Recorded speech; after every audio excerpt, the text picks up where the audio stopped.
से, जिस नाम से, जिसे जाने में रहूं। नमो अरिहंत, नमो अरिहंत, नमो अरिहंत कहूं। जिस प्यारे से, जिस ख्वारे से, जिस संसार में रहूं। नमो अरिहंत, नमो अरिहंत, नमो अरिहंत कहूं। पर्वत झुक जाया करते हैं अक्सर दुनिया के लोग, समय में चक्कर खाया करते हैं। लेकिन कुछ ऐसे होते जो इतिहास बनाया करते हैं, इतिहास बनाया करते हैं। चरम तीर्थंकर शरवण भगवान महावीर स्वामी के चरणों में कोटि से वंदन अभिवंदन। पूज्य गुरुदेव के पावन चरणों में असीम आस्था के साथ कोटि से वंदन अभिवंदन। धर्म प्रेमी बंधुओं, आप सभी ने 8 दिन तक पर्युषण महाप्रभु का श्रद्धा से, भक्ति से, तपस्या करके भरपूर आनंद लिया। और आज सभी वेट कर रहे हो पाने का, लेकिन मुझे नहीं लगता कि आप पाने का वेट कर रहे हो। जिसने इतनी श्रद्धा से तपस्या की हो, है ना। और हमारी समाज में तो लंबी लंबी तपस्याएं करते हैं और यहाँ पर भक्ति की कोई कमी नहीं। आइए भजन की लाइनें मिल करके बोलते हैं, सभी गुनगुनाते हैं। बोलिए शांतिनाथ भगवान की। वीर की वाणी सुनाने शांत आते हैं। मिल करके बोलिएगा। आप लोगों का साथ बहुत ज़रूरी है, तो सभी मिलकर बोलिएगा। वीर की वाणी सुनाने संत आते हैं। वीर की वाणी सुनाने संत आते हैं। ज्ञान की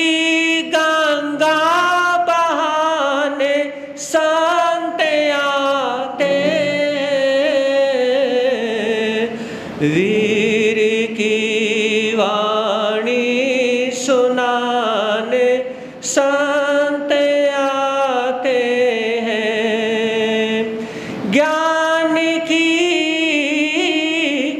ज्ञान की गंगा बहाने संत आते हैं। वीर की वाणी सुनाने संत आते हैं। बहुत सारी इच्छाएं, मेरे महावीर फरमाते हैं, पता नहीं कितनी इच्छाएं पैदा होती हैं और मरती हैं। ये कहते हैं समूर्छिम जीव। समूर्छिम जीव किसे कहते हैं? सूक्ष्म जीव जो होते हैं, जो हमें पसीना आता है, जो मैल होता है, उसमें जो पैदा होते हैं, है ना, वो पैदा होते रहते हैं, मरते रहते हैं। उनकी कोई लंबी या लॉन्ग लाइफ नहीं होती है। हर रोज़ पता नहीं कितनी इच्छाएं पैदा होती हैं, कितनी मरती हैं। इच्छाएं मतलब ख्वाहिशें, ख्वाहिशों का काफिला भी बड़ा अजीब है, ख्वाहिशों का काफिला भी बड़ा अजीब है। कमबख्त गुजरता वहीं से है जहाँ से रास्ते नहीं होते, कमबख्त गुजरता वहीं से है जहाँ से रास्ते नहीं होते। वीर की वाणी सुनाने संत आते हैं, वीर की वाणी सुनाने संत, विश्व के प्रेमी दया भंडार है यही, भंडार है यही, भोली जनता के सदा आधार है यही, आधार है यही, धर्म का रास्ता दिखाने संत आते हैं, वीर की वाणी सुनाने संत आते हैं। ज्ञान की गंगा बहाने संत आते हैं, वीर की गंगा बहाने संत आते हैं। हो सबका कल्याण बस ये ध्येय इनका है, ध्येय इनका है, श्रेय सबका हो इसी में श्रेय इनका है, श्रेय इनका है, पार नौका को लगाने संत आते हैं, वीर की वाणी सुनाने संत आते हैं। ज्ञान की गंगा बहाने संत आते हैं, वीर की वाणी सुनाने संत आते हैं। सुप्त थी जो चेतनाएं जाग उठी है, जाग उठी है, हृदय की सब व्यथाएं भाग उठी है, भाग उठी है, शांति का संगीत सुनाने संत आते हैं, वीर की वाणी सुनाने संत आते हैं। ज्ञान की गंगा बहाने संत आते हैं, वीर की वाणी सुनाने संत आते हैं।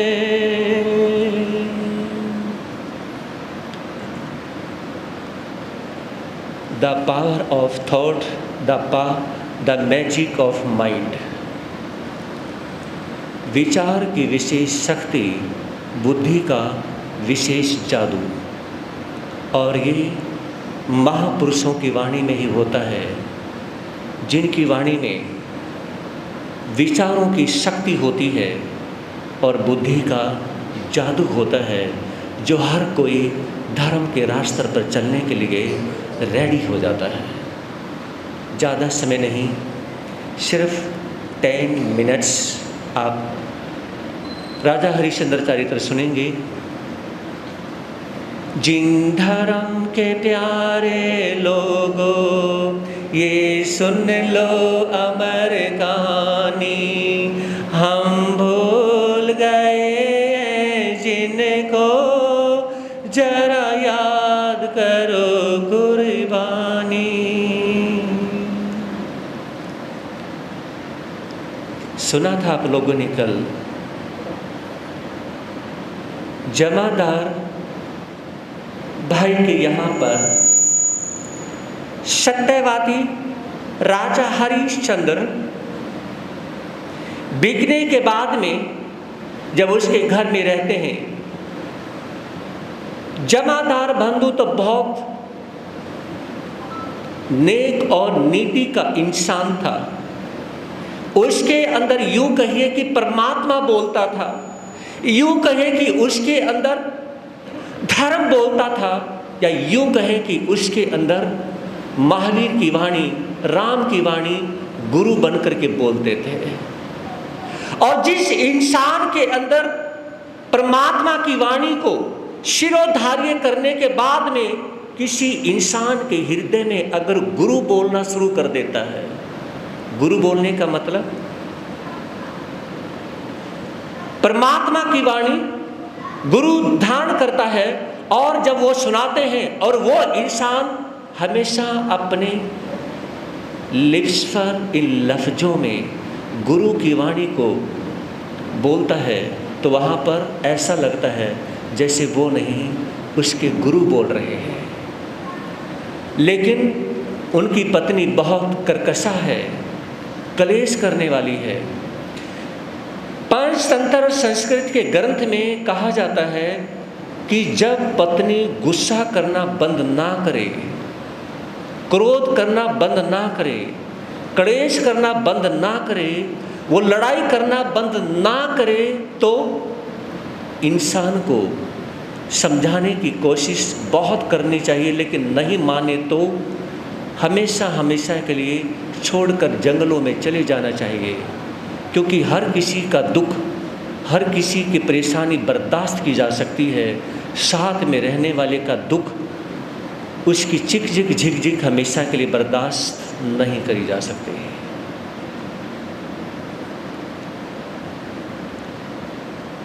जमादार उनकी पत्नी के दिमाग में शैतानी सूझती है, और जिसका खुरापाती माइंड होता है उसके अंदर शैतानी 24 आवर्स सूझती रहती है। उन्होंने कहा कि अरे निखट्टू, कब तक बैठा बैठा मेरा मुंह देखता रहेगा, चल खड़ा हो, और जो मटका रखा है ना, तो वो रखा कोने में, उसको उठा, और आज मेरा मन कर रहा है जी भर के गंगा का पानी पीऊं। और हरिश्चंद्र उसे उठा करके गंगा की तरफ चल पड़ते हैं। इधर से दूसरी झांकी को देखिए, ब्राह्मण के घर में ब्राह्मण का जो बेटा भूत बनकर के तारा के पीछे पड़ा हुआ था मोहब्बत पाने के लिए, लेकिन जब नहीं मिलती तो वहां पर इंसान एक तरफा कुछ भी कर देता है। उससे भी विचार आया, कोई नहीं, आप खड़े हो, चलो स्टैंड अप, मटका उठाइए और गंगा का पानी लेकर के आइए। देखिए, जब किस्मत रुलाती है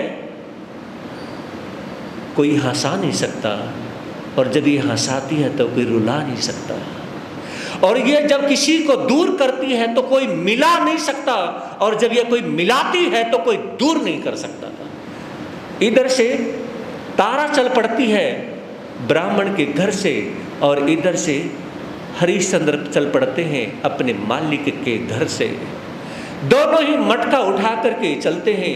हरिश्चंद्र तो अकेला है, लेकिन तारा के साथ में उसकी सखियां भी हैं, पड़ोस में रहने वाली है ना, और कई सखियां साथ में होती हैं, चल पड़ती हैं। बातें करती हुई तारा जा रही है।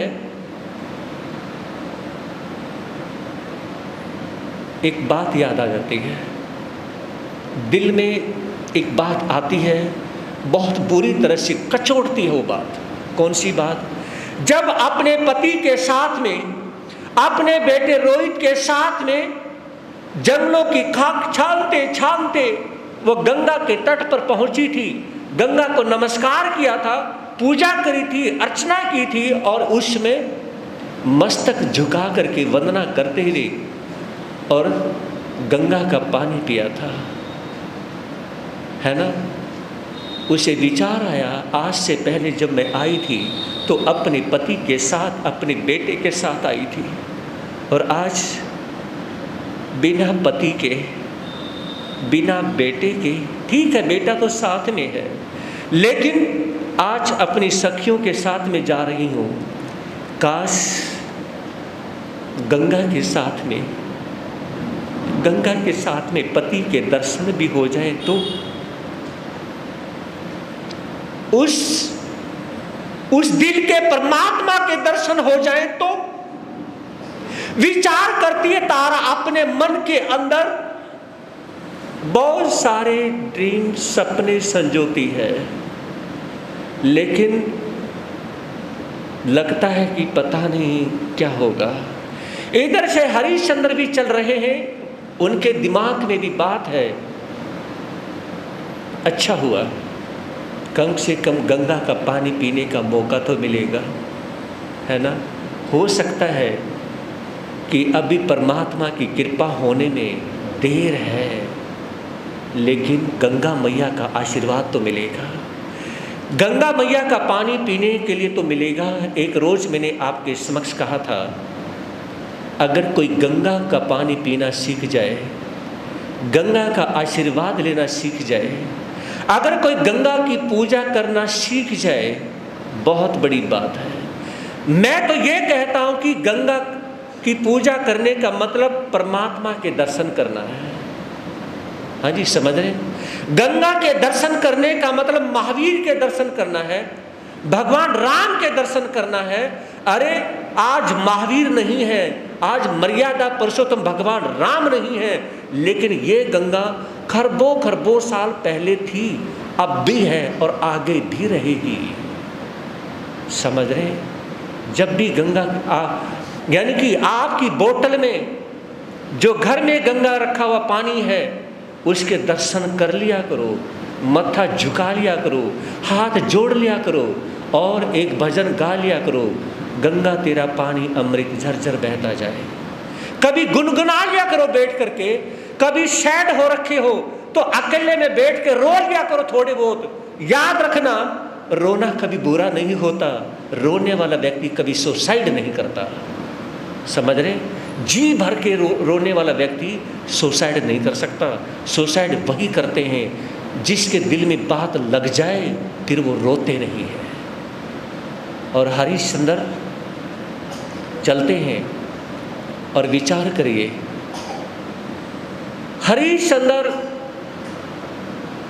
बिल्कुल साइलेंट पहुंच जाते हैं और तारा अपनी सखियों के साथ में गुनगुनाते हुए, बोलते हुए वो भी पहुंच जाती है। पहुंचने के बाद में देखा कि अरे, पति और पत्नी दोनों को देखते हैं, नजरें तृप्त हो जाती हैं। लगता तो नहीं था दो प्रेमी आज गंगा के घाट पर, उसके किनारे पर मिलेंगे। जन्म जन्म के दो प्रेमी, वो पति और पत्नी, आज अपनी मोहब्बत को अपनी आंखों के सामने उसके दर्शन करेंगे। लगता तो नहीं था, लेकिन आज ये तस्वीर, जीती जागती तस्वीर, जिस तस्वीर के अंदर प्राण है, आज वो सामने फिर आ गई। बहुत अच्छा लगा। तारा कैसी हो? मैं बहुत अच्छी हूँ। कोई दुख तो नहीं है ना? आप ब्राह्मण के घर में बिकी हो, कोई टेंशन तो नहीं है ना? नहीं पतिदेव, मुझे कोई टेंशन नहीं है, मैं बिल्कुल सुखी हूँ। और तारा एक झूठी सी स्माइल अपने फेस के ऊपर लेके आती है, हल्के से लिप्स खोलती है, हंसी करती है और कहती, पतिदेव कोई टेंशन नहीं, मेरी चिंता बिल्कुल भी ना करिएगा। आपका प्यार, आपका आशीर्वाद मेरे साथ है, हमेशा आपका ध्यान करती हूँ, आपको याद करती हूँ, परमात्मा को याद करती हूँ, मैं बिल्कुल 100% सुखी हूँ। क्या आपको नहीं लगता मैं दुखी हूँ? क्या आपको लगता है मैं सुखी हूँ या दुखी हूँ? क्या लगता है? नहीं, अच्छी हो, लेकिन पता नहीं मेरा दिल ये कहता है कि आप सुखी नहीं हो। अरे पतिदेव, मैं 100% सुखी हूँ, वो तो मैं बस इसलिए इमोशनल हो गई थी कि इतने दिनों के बाद में आपको देखा है ना, 2-3 साल बीत गए तो रोना तो आ ही जाता है ना, बस।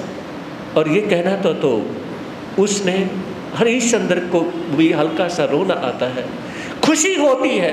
कई कहते हैं, और एक चैप्टर मैंने शुरू करना है आंसुओं के बारे में।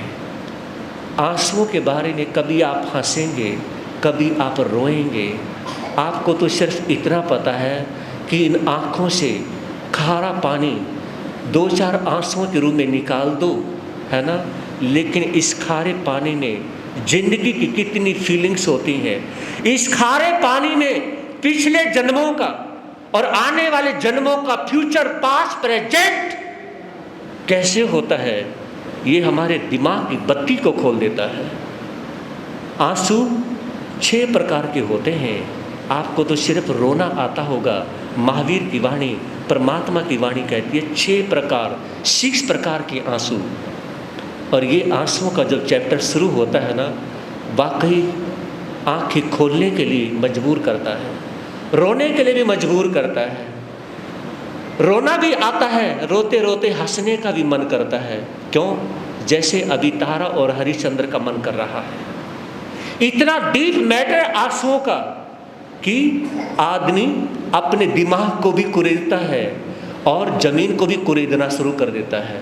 जैसे जब टीचर बच्चे को डांटता है तो वो पैरों से कुरेदना शुरू कर देता है। जब मम्मी बच्चे को डांटती है तो वो जमीन को कुरेदना शुरू कर देता है। और जब गुरु शिष्य को डांटता है तो वो भी अपने दिल को कुरेदना शुरू कर देता है। तो उसमें होता क्या है, पानी भरने के लिए चलते हैं। तारा अपनी सखियों के साथ में गंगा के किनारे पर अपने मटके को भर लेती है। हरिश्चंद्र भी भर लेता है। हरिश्चंद्र का कुछ मटका बड़ा भी था। कहते हैं कि नारी का, माता बहनों का वजन उठाने का अभ्यास, उनकी प्रैक्टिस होती है ना, घर में काम करते रहने का। लेकिन हरिश्चंद्र का तो ऐसा था ही नहीं। वैसे भी तारा को उसकी सखियों ने क्या किया, आपस में हाथ लगा करके सहारा देके मटका सिर पे उठवा दिया। अब हरिश्चंद्र ने मटका भर तो लिया लेकिन उठा नहीं पा रहा था।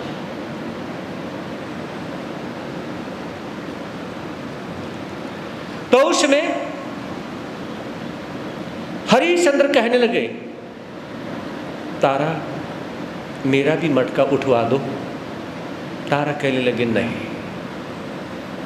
बिल्कुल भी नहीं, मैं मटका किसी भी कीमत पर नहीं उठवाऊंगी। मेरी सखियां भी आपको मटका नहीं उठवाएंगी। क्यों? ऐसी क्या बात हो गई? अरे मटका उठवाने में दिक्कत क्या है? देखिए, मैं नहीं उठवा सकती। जब आपके साथ मेरा पति और पत्नी का रिश्ता है तो आप मटका उठवाने से मना कैसे कर सकती हैं? आपको पता कि एक तो मुझे अभ्यास नहीं है, मटका इतना बड़ा है और मैंने भर लिया, मैं मटका नहीं उठा पा रहा हूं, तो आप मटका उठवा दें। यहां पर आपको महावीर की बात कहना चाहूंगा, समझ रहे हैं? जब कोई साधु साध्वी जंगल से गुजर रहे हों, सुन रहे हैं, संत जंगल से गुजर रहे हों और उसमें जंगल में किसी बहन ने लकड़ियों का गट्ठर तैयार कर रखा है और शाम होने जा रही है, वो इंतजार कर रही है कि कहाँ से कोई लकड़ियों का ये गट्ठर मेरे सिर पे उठवा दे और मैं इसे उठा करके जंगल में बेचूं और पैसे लेकर के अपने बच्चों का पेट भरूं, अपने घर पे जाऊं। और उसमें कोई भी लकड़ियों का गट्ठर उठाने वाला नहीं होता, तो उसमें भगवान महावीर ये कहते हैं, भले ही संत हैं और उधर एक नारी गट्ठर उठवाना चाहती है, तो संत लकड़ियों का गट्ठर उसके सिर पे उठवा सकते हैं। कोई संगठा टच करने वाली बात नहीं। उसमें एक व्रत कर लो, लेकिन अगर लकड़ियों का गट्ठर सिर पे नहीं उठवाया तो बहुत मोटा दोष और पाप लगेगा, क्योंकि वो बहन अकेली जंगल में इंतजार कर रही है, कोई उठवाने वाला नहीं, तो संत उठवा सकते हैं। अगर कोई भाई लकड़ियों का गट्ठर अपने सिर पे उठवाना चाहता है और शादियां जा रही हैं, तो शादियों को वो लंघना नहीं चाहिए, मतलब वो गट्ठर सिर पे उठवाना चाहिए। बहुत बड़ा दोष लगता है अगर वो गट्ठर नहीं उठवाती हैं। समझ रहे मेरी बात को? पाप ज़्यादा लगता है और लकड़ियों का गट्ठर उठवाने में दोष बहुत कम लगता है।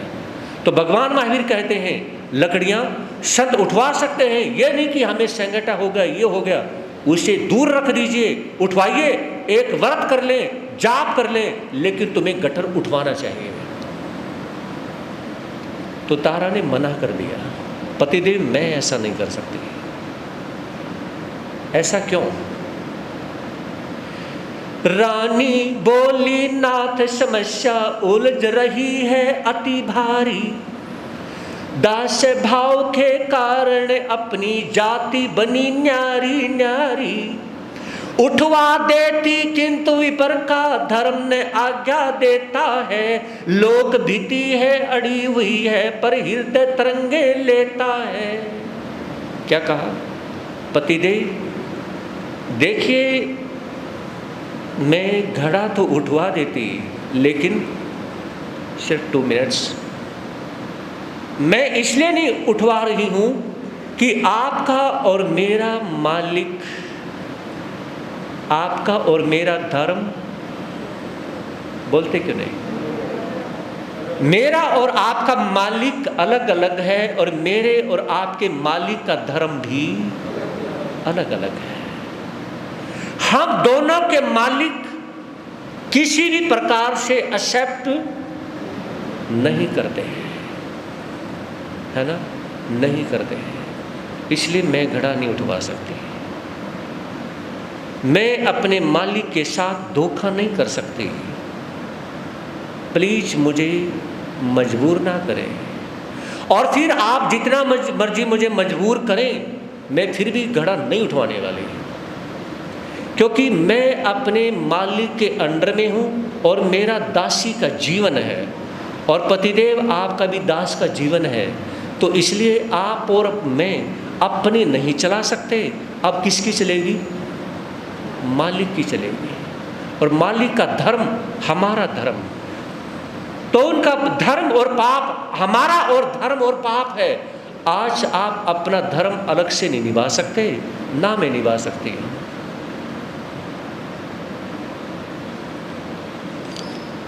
हरिश्चंद्र बार बार आग्रह करते हैं, उठवा दो प्लीज। घर में मेरी भी मालकिन क्या कर रही है? इंतजार कर रही है। अगर घड़ा नहीं उठेगा तो मैं नहीं जा सकता हूं, मैं भी अपनी मालकिन का फर्ज अदा नहीं कर सकता हूं। आपको पता है कि यहां पर और कोई भी नहीं है, कोई मटका उठवा नहीं सकता है, लेकिन इस तरह से ठीक नहीं है। तारा एक कर्तव्य भी देखो, आपने अगर पत्नी का कर्तव्य नहीं निभाना, पत्नी का फर्ज नहीं निभाना, कम से कम मजबूरी में किसी का साथ देने का, इंसानियत का रिश्ता तो निभा सकती हो। पतिदेव इसमें कोई रिश्ता नहीं। आपका मेरा पति और पत्नी का रिश्ता है, इंसानियत का रिश्ता है, लेकिन मेरा धर्म मुझे आज्ञा नहीं देता। और फिर मैं एक बात कहूं, इस धर्म की वजह से तो मैं बिकी थी। हाँ जी, गौर सुनिएगा बात को। इस धर्म की वजह से ही मैंने अपने आप को पहले बेचा था, और इस धर्म के वजह से ही आज मैं घड़ा नहीं उठवा सकती। हाँ, मैं एक उपाय बता सकती हूँ। आपको क्या चाहिए? घड़ा सिर पे ही तो उठाना है ना, घड़ा उठ जाएगा, कोई टेंशन नहीं है। आप एक काम करें, आप घड़े को लेके पानी के अंदर चले जाएं, संभल के जाएं, और इतने गहरे पानी तक जाएं कि पानी आपकी छाती तक आ जाए, बस ज़्यादा नहीं। उसमें थोड़ा सा झुकें, हाथों को ऊपर उठाएं, क्योंकि पानी ने किसी भी चीज़ का वेट खत्म हो जाता है। तो इस तरह से आसानी से आप सिर पे घड़ा उठा सकते हैं। तो हरिश्चंद्र अपनी पत्नी तारा के कहे अनुसार मटकी को अंदर लेके जाते हैं और झट से मटका सिर पे उठा लेते हैं। हरिश्चंद्र की आंखें थोड़ी सी गीली हो जाती हैं। अपनी गीली आंखों से, नमी आंखों से कहा कि आखिर साथ तो दिया ना। क्या कहा? साथ तो दिया ना। और साथ देने वाले लोग किसी भी तरह से हेल्प कर देते हैं, और हेल्प करने वाले कभी लोग बोलते नहीं, और जो बोलते हैं वो कभी दिल से हेल्प करते नहीं, गरजते नहीं। क्या होता है? बहुत बड़ी एक परेशानी आने वाली है। क्या होगा परमात्मा जानता है, या फिर कल फिर सुनेंगे। वही 8:15 से 9:15 का प्रवचन का समय रहेगा। तो सभी अपने अपने जो घर में जाप बैठ रहा है वही जाप की लड़ी चलती रहेगी। और रजिस्टर में लेके नहीं आया हूँ, तो कल जिसके घर में जाप है लिखा हुआ है भाई असीम जय श्री शिव मुनि जी महाराज की, चमत्कारी बाबा परम सेवा भाई पूज्य गुरुदेव श्री प्रेम शिव जी महाराज की। सभी भाई बहन जोर से जयकारे बोलेंगे। चमत्कार पूज्य गुरुदेव प्रेम शिव जी महाराज की, उपाध्याय परम श्री रविंद्र मुनि जी महाराज की, सर्वधर्म दिवाकर श्री रमणीक मुनि जी महाराज की, प्रज्ञा महर्षि पूज्य गुरुदेव श्री उपेंद्र मुनि जी महाराज की, जैन धर्म की, श्री चत्तारी मंगलम अरिहंता मंगलम सिद्धा मंगलम सौ मंगलम केवली प्रणतोधम मंगलम, चत्तारी लोगतमा अरिहंता लोगतमा सिद्धा लोगतमा सौ लोगतमा केवली प्रणतोधम लोगतमा, चत्तारी शरणम पवेजामि अरिहंते शरणम पवेजामि सिद्धे शरणम पवेजामि सौ शरणम पवेजामि केवली प्रणंतो धम्मो शरणम पवेजामि, अरिहंतों का शरणा, सिद्धों का शरणा, साधु का शरणा, धर्म का शरणा। ये 4 शरण दुख हरण जगत में, और न शरणा कोई, जो भव प्राणी करे आचरण, उसका अजर अमर पद, उसका सदा ही मंगल